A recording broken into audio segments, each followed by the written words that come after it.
Mga Kawan Stories, heto na. Matapos nga po ang ilang araw na pagkatalo ng Cleveland Cavaliers, pinangako nga po ni Donovan Mitchell na hindi nga sila magkakaroon ng tatlong sunod na talo. And guess what? Nangyari nga ito ngayon laban sa Boston Celtics. Tara't pag-usapan natin yan at talakayin ng balita nga. Galit na galit nga po si Colin Sexton sa kanilang head coach. Pero bago yan, please don't forget to hit the notification bell at mag-subscribe sa aking channel.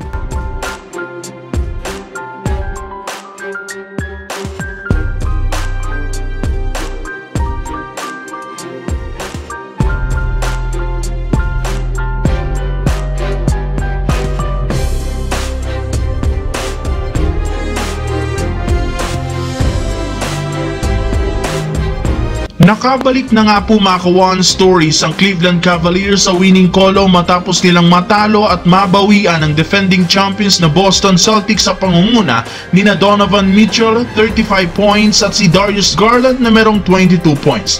Dahil sa kanilang pagkapanalo, nananatili pa rin ang Cavaliers bilang best team sa Eastern Conference na merong record na 18-3. Kaya hindi na nga po natiis pa ni Donovan Mitchell na magbigay babala sa Boston Celtics. Ayon nga po sa naging pahayag nito, aminado siya na simula nga po nang matalo sila noon ng Celtics, ginusto nga talaga niyang mabawian ito sa sunod na paghaharap. Kaya masaya nga po sa kanyang pakiramdam ang nagawa nila ito, pero hindi pa rin naman tapos ang laban dahil plano pa nga po nila itong talunin nga daw sa susunod na bakbakan at maging sa playoffs. Alam nga po niya hindi ito magiging madali since literal malakas talaga ang Celtics, ngunit hindi naman nga daw nila ito uurungan sa laban. Sa kabilang banda, may pagkakataon na nga sana mga Kawan Stories ang Utah Jazz na maipanalo ang game laban sa Los Angeles Lakers matapos nilang makuha ang last shot sa fourth quarter habang 1 point lamang ang kalamangan. Nagkaroon pa dito si Colin Sexton na pagkakataon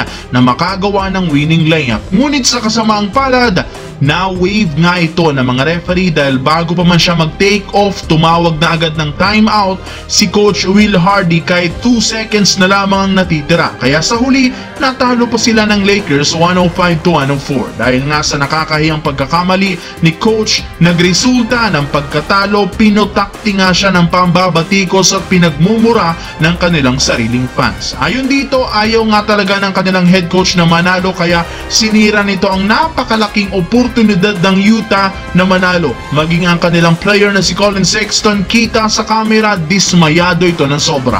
Ayon sa report, pagkatapos nga po ng laro, napaka-intense ng katahimikan sa loob ng locker room. Halos wala ditong umiimik dahil alam nga po nila ang mismong rason bakit sila natalo. Nga pala mga Kawan Stories, dahil nga sa pagkapanalo kanina ng Lakers, kitang-kita pa rin dito ang kakulangan ng big man. Target nga po nila ngayon ang big man ng Chicago Bulls na si Nikola Vucevic para mapalitan sina Christian Wood at Jackson Hayes.